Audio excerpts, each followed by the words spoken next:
Hello everyone, and welcome to Hill Street. Today's story is, I heard a voice in my house. Its last words haunt my mind. If you end up enjoying this story, please leave a like. And if you enjoy hearing stories from me, please subscribe and become a resident of Hill Street and let me know how I'm doing in the comments. Now, let's get to this nightmare. Words fail me. I don't know what to believe. I'm just going to try and preserve what happened to me. I hope by writing it down, I can clear my thoughts. It was a typical day that everything happened.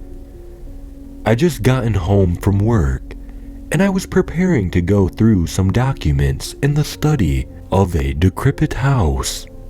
At the time, I was living alone in my old family home, a rackety building within an ancient neighborhood.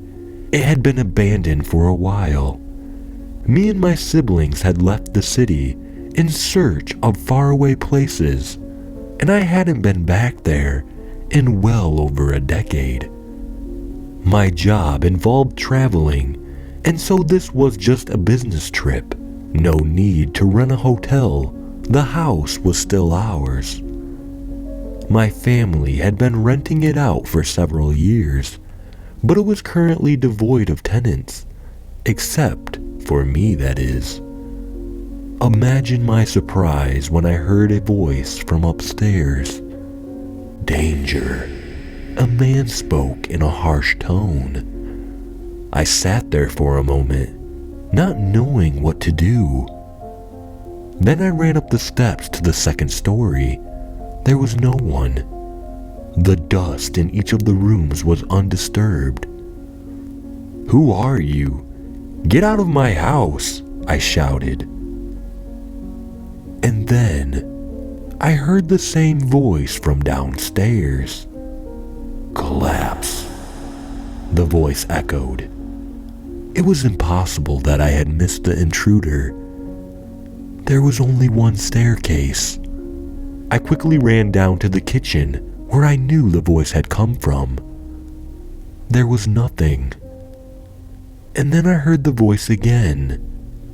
Centra Torinota, echoed distantly. The voice was coming directly from outside the kitchen window. The problem was, I was looking right at where the noise had come from, and there was nothing there. How are you doing that? I said. My words were shaky as I grabbed a knife from the kitchen counter. The voice spoke again, its source emitting from empty space. Harvest, Capricorn, Tangerine, Cannibal, Vitriol. There was a door in the kitchen leading outside, and I went through it. I was now in the open air by the side of the house. I looked around for the person speaking. Still, there was no one. But then, I heard a different voice. Another man. It was gentler, more calm. This time, undeniably coming from an empty space in the air, a short distance in front of me. Kill the mailman. And then, the voices were gone. I just sat down for a moment, holding my head with my hand. This must be some stress-induced paranoia, I thought. And so I called my doctor. He'd be able to see me next week.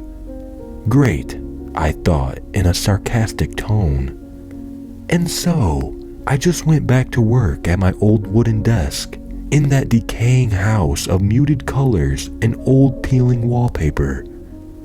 The next day, though, something happened again. It was in the afternoon, and I had just gotten back from my job. I was poring through papers at my desk when I heard something, a ring of a doorbell. I went downstairs and answered it.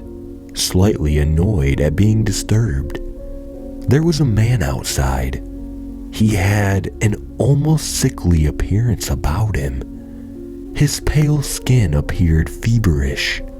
He was a guy with severe black hair and a beard. He was a mailman. He looked at me and barely whispered a few words in a soft, vehement voice. "Package for you." He took something out from behind his back and presented it to me. It was an unwrapped wooden box, old and decayed. I stared at the strange mail carrier for a moment before I took it. There was no return address or any information of any kind with it. "Thanks," I said as I took the package from his hands. The man stayed there, staring at me as I closed the door in front of him. The house was silent as I took the box towards the kitchen, sat it down on the kitchen counter, and opened it. Inside there were some papers, sheets of dirty printing paper covered in messy black handwriting. There were no words on the scraps, just English letters randomly arranged to look like words. It looked like an incomplete parody of what a letter should look like. There were little images in the corners that looked like they were meant to be stamps, but they were just drawn on in ink. I went back out to the door to ask the mailman about the box, but he was gone. There was no one there. I turned around to head back, but the minute I did, I heard the doorbell ring again. I went back. I opened the door. It was another mail carrier. This time, it was a woman. She had wispy brown hair, and her eyes were different colors. One was bright green, and the other was deep blue. She looked past my shoulder and inside my house. "Package for you," she yelled at me. I was taken aback, but something else that confused me was that she wasn't holding a package.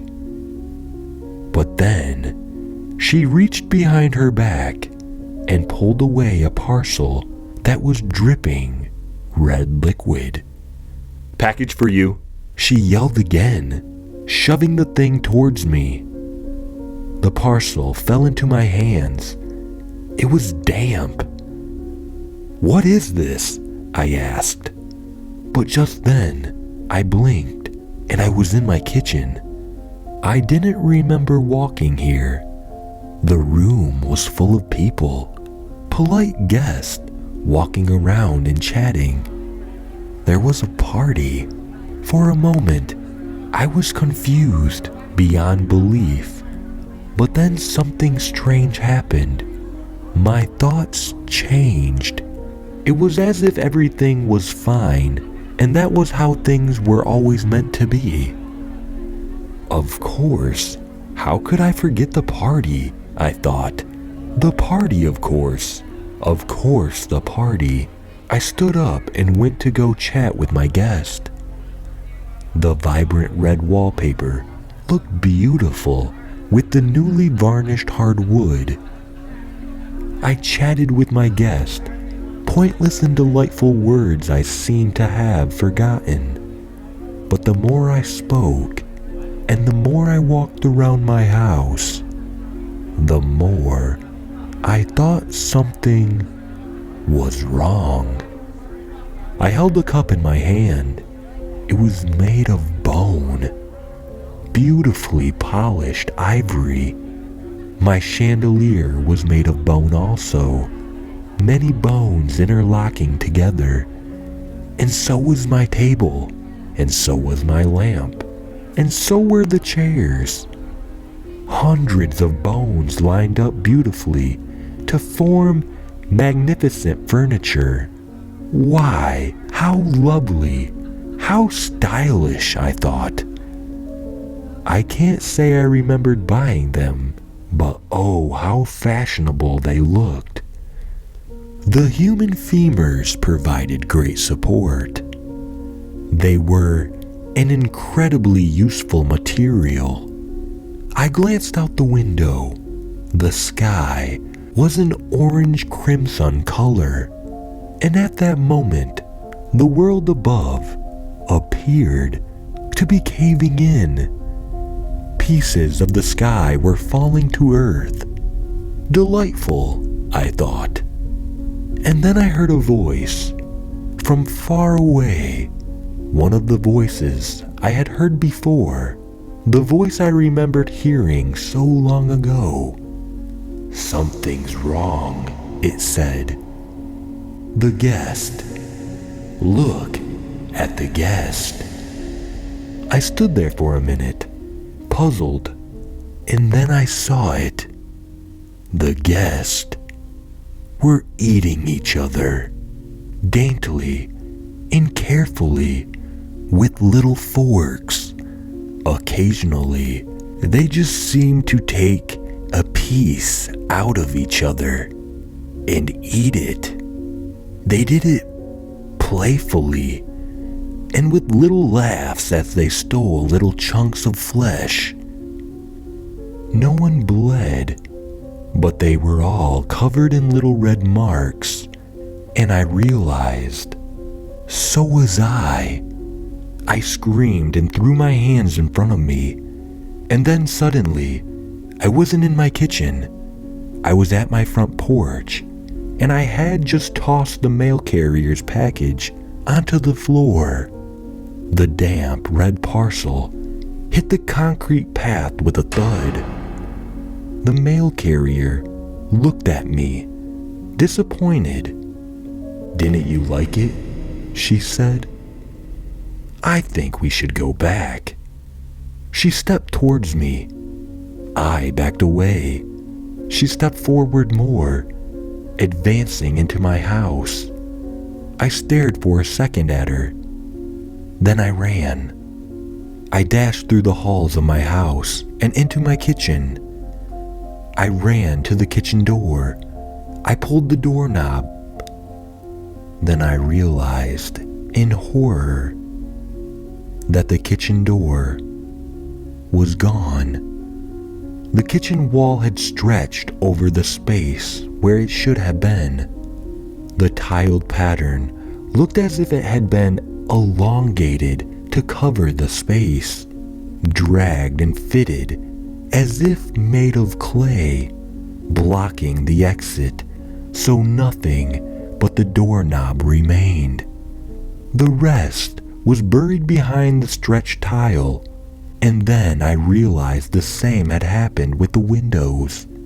They were gone, covered by the stretched and distorted wall. There was only one place left to go. I ran upstairs. After a mad dash, I slammed the door of my office behind me and pushed the old wooden desk in front of it. I armed myself with an old chair leg I broke off from the seat that had been at my desk. And then I heard it. Something sounded on the other side of the study door I had just barricaded. The ring of a doorbell. I heard a raspy, screeching voice from the other side. "I have a package for you." The door began to shake. Violently, it moved in a repeating rhythm. Someone was hitting from the other side with something heavy. I saw wood splinters near the hinges. I went to escape out the second-story window, but just like the first floor, the walls had stretched and elongated to make it non-existent. But then, I heard the voice I had heard before. I heard it in my head, loud and ringing. Thoughts, not my own. Kill the mailman. It's possible. Just don't touch another parcel, the voice said. And then the door broke, and behind it, there wasn't a human. There was a thing. A vague approximation of what a human looked like, but not quite. No feature or proportion had been captured quite well. It was a twisted, horrific caricature of a person. On its face, there was a row of giant square teeth. Below, two massive plate-sized eyes. I charged at it, jabbing the splintered chair leg into one of its eyes. It screamed and lunged at me. A scratch ripped open my arm, but I kept fighting. I stabbed and bashed, and was cut, and was maimed. But I didn't stop. I kept on stabbing it, painting the room bright scarlet in terrible splatters. The violent combat took everything I had, and I never stopped. Even as the pain overwhelmed my thoughts, and then, eventually, I was covered in cuts and wounds and blood. But I had done it. The thing in front of me was nothing but a pile of gore on the ground. One of its massive eyes fixed forever, staring at me. I sat on my knees and stared at it, the blood pooling around my legs. Why? Why is this happening to me? I thought desperately. Why did this happen? Why? Why? My breathing was erratic as I sat, unmoving.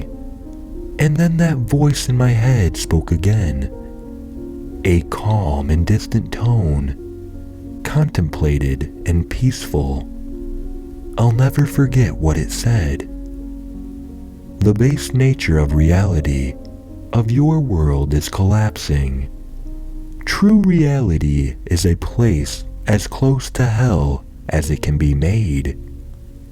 In this place, nightmarish things beyond your imagination feast.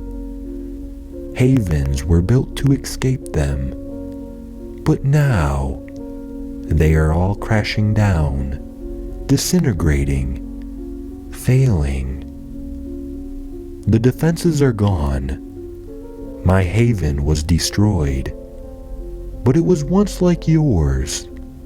I sat there in silence as the voice spoke, not daring to speak, not daring to think.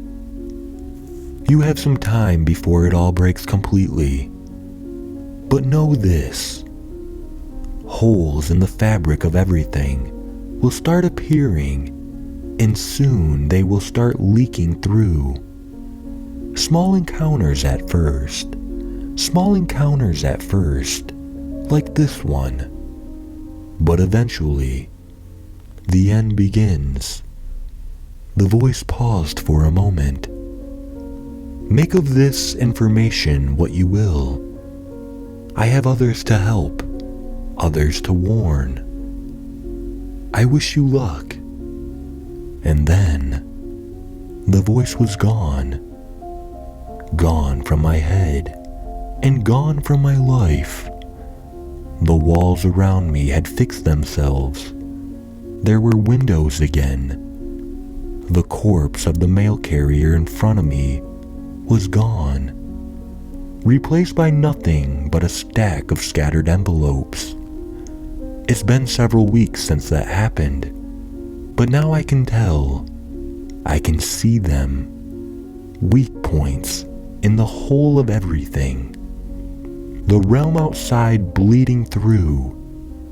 I can tell they are there, watching, waiting, devouring, just beyond vision, just beyond reach, hiding until just the right moment when they can sneak into our world